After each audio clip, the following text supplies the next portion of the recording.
Welcome back to Gharaj Graze, where the mysterious meets the mundane.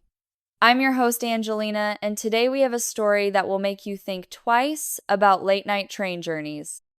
This chilling tale comes to us from Darian, who experienced something that defies explanation during what should have been a routine trip home. The year was 2011, and I was working in Chicago making the long journey back to my small hometown near Springfield every 6 months for my 2-week vacation. The train ride was always exhausting nearly 24 hours of clickety-clack rhythm and changing landscapes. But that particular October evening, when I boarded the 6 p.m. departure, I had no idea I was about to experience something that would haunt me for the rest of my life. I'd packed my usual travel essentials, some snacks, a book, and the comfortable clothes I'd need for the long haul. The train was moderately full, and I'd managed to secure a window seat. Across from me sat a young man about my age named Tobias. We struck up a conversation early in the journey, sharing stories about our destinations and swapping food items like travelers do. By the time we crossed into Illinois territory around 3 a.m., we'd become fast friends. The gentle rocking of the train car had lulled most passengers to sleep, and I was fighting heavy eyelids when the train suddenly lurched to a stop. The abrupt silence was deafening. Without the constant rhythm of wheels on tracks, the night felt oppressive and still. Only a few passengers stirred, whispering among themselves about what might have happened. I glanced at Tobias, who had been dozing against the window. He sat up, immediately alert.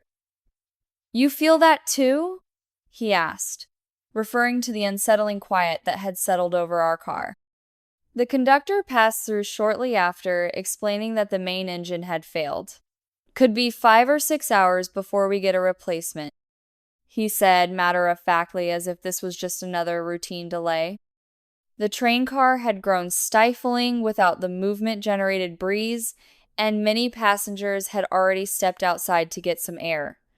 Tobias and I, both smokers, decided to join them. We carefully climbed down from the high platform. No station here, just open countryside stretching endlessly in all directions. What I saw outside made my blood run cold. We were in the middle of absolute nowhere. No lights, no buildings, no signs of civilization anywhere. Just our train sitting like a metal serpent in a vast, empty landscape under a star-filled sky. The darkness seemed to press against us from all sides. Other passengers had spread blankets on the ground near the train, trying to make the best of the situation. But Tobias and I, being young and restless, decided to explore. We walked to a small elevated area about 100 yards from the train, where we could smoke and talk without disturbing the families below. That's when we first heard it. A faint sound carried on the wind, distant but unmistakable. It sounded like singing or maybe chanting. We strained to listen, and sure enough, when the breeze shifted toward us, we could make out what seemed to be voices raised in some kind of musical performance. "You hear that?" I asked Tobias. He nodded slowly. "Sounds like a church service or something." The logical part of my brain said it was impossible. We were in the middle of nowhere, hours from any town, but curiosity won over caution, and we decided to investigate. The train wasn't going anywhere soon, and we were young enough to think this was an adventure rather than a warning. We set off in the direction of the sound, walking across uneven ground dotted with bushes and small trees. The singing grew stronger as we progressed, and after about 20 minutes of walking, we spotted something that made us both stop in our tracks. A faint red glow flickered in the distance, like a candle flame or a small fire. It was the only light we'd seen besides our train's headlamp since we'd started walking. We pressed on, drawn to it like moths to a flame. What we discovered defies easy explanation. There, in the middle of this desolate landscape, stood a small structure that looked like it belonged to another era entirely. It was built from adobe or clay, with a crude thatched roof, in a small covered area that might have once housed cooking equipment.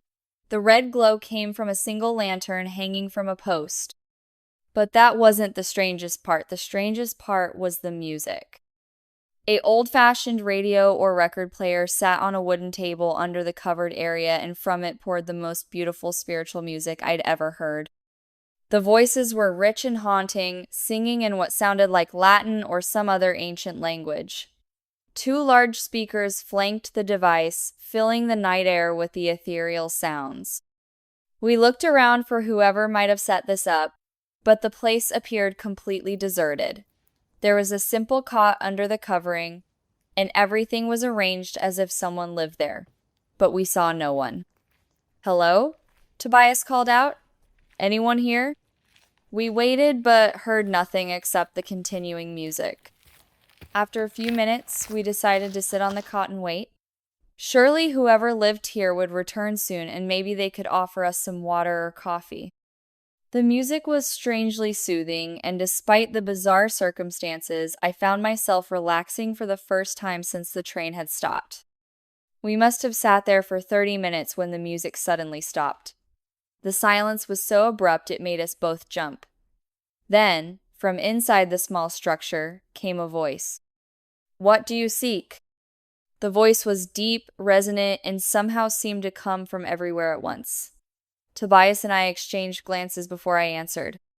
"We're travelers," I said, trying to keep my voice steady. "Our train broke down a few miles back. We were hoping we might get some coffee or water if you have any to spare." There was a long pause. Then the voice spoke again.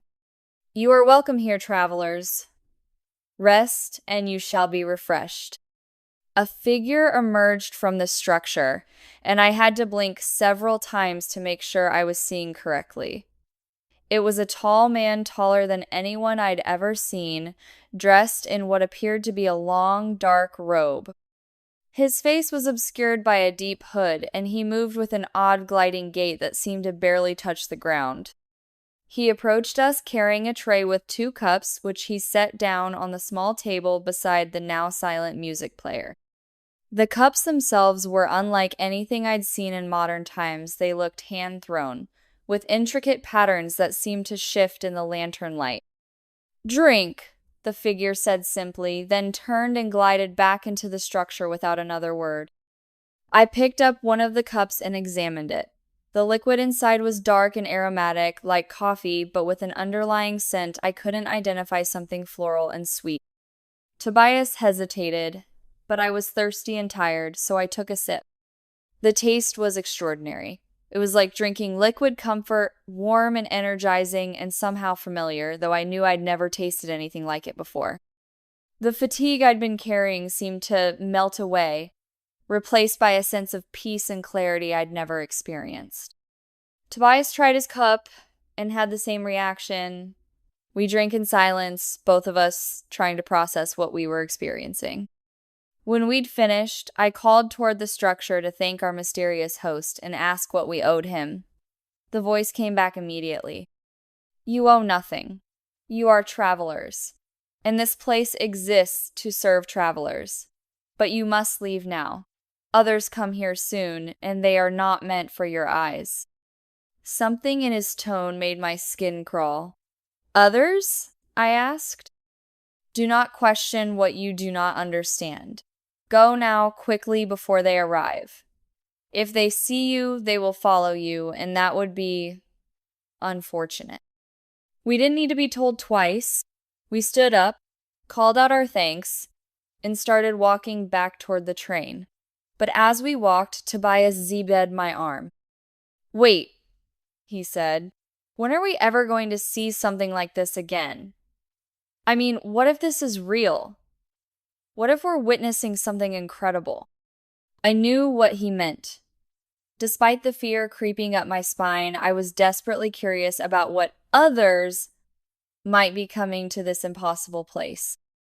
Against every instinct screaming at me to leave, I agreed to hide and observe from a distance. We found a cluster of bushes about 50 yards away that gave us a clear view of the structure while keeping us concealed. We settled in to wait, though every fiber of my being wanted to run back to the train. We didn't have to wait long. The first thing we noticed was the sound, a low rumbling that seemed to come from the earth itself. It grew louder and more intense until it felt like the ground was shaking beneath us. But there was no earthquake, no physical cause we could identify. Then came the footsteps. Heavy, deliberate, and numerous. It sounded like a large group of people walking in formation, but when we strained our eyes in the lantern light, we could see nothing. The footsteps stopped near the structure, and we heard the scraping of chairs or benches being moved, as if an invisible crowd was settling in for a gathering. The robed figure emerged again, and this time he spoke in a language I'd never heard before. It was guttural and rhythmic, like a chant or incantation. And incredibly, impossibly, voices answered him, dozens of voices, all speaking in the same strange tongue. But we could see no one except the robed figure. The gathering continued for what felt like hours. There were periods of chanting, periods of what sounded like singing, and periods of silence.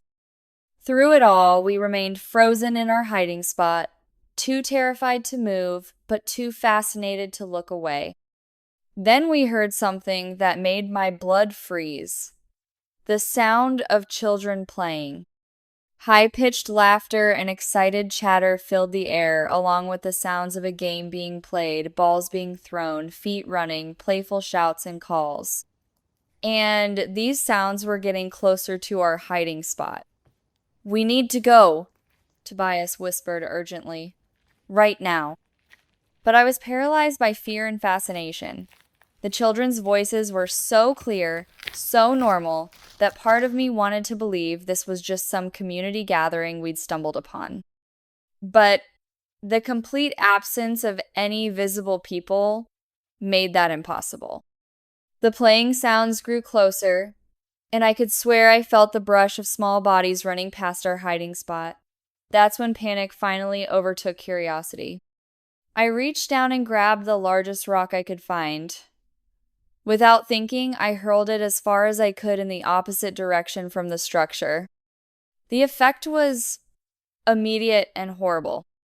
A child's scream pierced the night air, a sound of pain and terror that seemed to come from everywhere at once.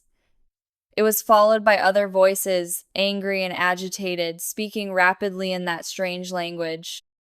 The peaceful gathering had become a chaos of shouting and commotion. "Run!" Tobias hissed, and we both took off toward where we thought the train was. But as we ran, we could hear them following us. Not the children, something else entirely. Heavy footsteps that seemed to cover ground faster than should be possible. The sound of pursuit that grew closer, no matter how fast we ran. We ran blindly through the darkness, branches tearing at our clothes and rocks turning our ankles. Behind us, the sounds of pursuit grew louder and more determined. I could hear Tobias's panicked breathing beside me, and I knew we were both thinking the same thing. We were never going to make it back to the train. After what felt like hours, but was probably only minutes, I tripped over something metal and went sprawling. Tobias fell beside me, and we both lay there gasping, waiting for whatever was chasing us to catch up.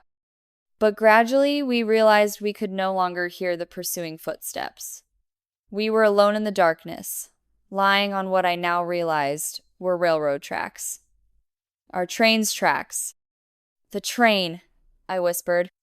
"Where's the train?" We looked around desperately, but saw no lights, no sign of the massive locomotive that should have been right there. The horrible truth hit us both at the same time. While we'd been having our supernatural encounter, the train had been repaired and had left without us. We were stranded in the middle of nowhere, with no idea which direction led to civilization, and something inexplicable had just chased us through the darkness. As we sat there in shock, we became aware of presences around us. We couldn't see anything, but we could feel them, large figures standing in a circle around us, breathing heavily, whispering in that strange language. The air felt thick and oppressive, like being underwater. "We're sorry," I said to the darkness. "We didn't mean to hurt anyone, we're just lost." The whispering continued, and I felt a weight pressing down on me, making it hard to breathe. The last thing I remember was Tobias grabbing my hand, and then everything went black. When I woke up, I was lying on a cot in what appeared to be a small medical clinic. Sunlight streamed through windows, and a middle-aged woman in a nurse's uniform was checking my pulse. "Where am I?" I asked groggily. "You're in Cedar Falls," she said kindly. "Some track workers found you and your friend unconscious beside the railroad this morning. You've been out for about 6 hours." Tobias was on the cot next to me, just waking up. We looked at each other, both remembering the same impossible night. "Our train," I said. "We were on a train that broke down." The nurse nodded. "The night supervisor told me about that. Your train was delayed for about 4 hours with engine trouble, but it continued on around 7 a.m. Don't worry about your belongings, they'll be held at Union Station until you can claim them." She explained that we were about 15 miles from the nearest train station and that there was a bus that could take us there that afternoon. But first, she insisted we rest and eat something. While we recovered, a local man came to visit us. He was elderly with kind eyes and calloused hands that spoke of a lifetime of hard work. "You boys are lucky to be alive," he said after we'd told him our story. "You were found about 2 miles from the old Henderson place." "Henderson Place?" Tobias asked. The man's expression grew serious. "Cursed ground, that is. Family that lived there back in the 1800s all died under mysterious circumstances. Some say they never really left. People have been reporting strange things in that area for over a century. Most of us locals know to stay away, especially at night." He paused, studying our faces. "But you boys saw something out there, didn't you? Something that can't be explained?" We nodded, and he continued. "My grandfather used to tell stories about that place. Said it was a waystation for travelers who weren't entirely of this world. Said sometimes the living stumble upon it, but they're not meant to stay long." The bus ride to the station was quiet. Tobias and I sat side by side, each lost in our own thoughts. What had we experienced? A shared hallucination brought on by stress and exhaustion? A genuine encounter with something beyond our understanding? At the station, we managed to flag down a southbound train. The conductor was sympathetic to our situation and allowed us to board despite our lack of tickets. As we settled into our seats, I noticed Tobias staring out the window at the passing landscape. "Do you think it really happened?" he asked quietly. I thought about the taste of that impossible coffee, the weight of those unseen presences, the terror of being pursued by something we couldn't see. "I think," I said finally, "that there are things in this world that don't fit into our normal understanding, and I think we were lucky to get away from whatever that was." Tobias nodded slowly. "I keep thinking about what that man said, about it being a way station for travelers. What if we weren't the first living people to find that place? What if others have been there before us?" I didn't have an answer for that. All I knew was that I'd never look at a delayed train the same way again. Some detours, I'd learned, lead to places you're not meant to go. The train's whistle sounded as we pulled away from the station, and I closed my eyes, grateful for the familiar rhythm of wheels on tracks. But even now, years later, I sometimes wake up in the middle of the night with the taste of that otherworldly coffee on my lips and the sound of invisible children playing in my ears. Some journeys, I've come to understand, never really end. That was Darian's story, and I have to say, it's one that stays with you long after the telling. Whether you believe in the supernatural or not, there's something about places that exist between here and there, between the known and unknown, that captures our imagination. Thank you for joining me on Gharaj Graze. I'm Angelina, and I'll see you next time for another story that blurs the line between reality and the impossible.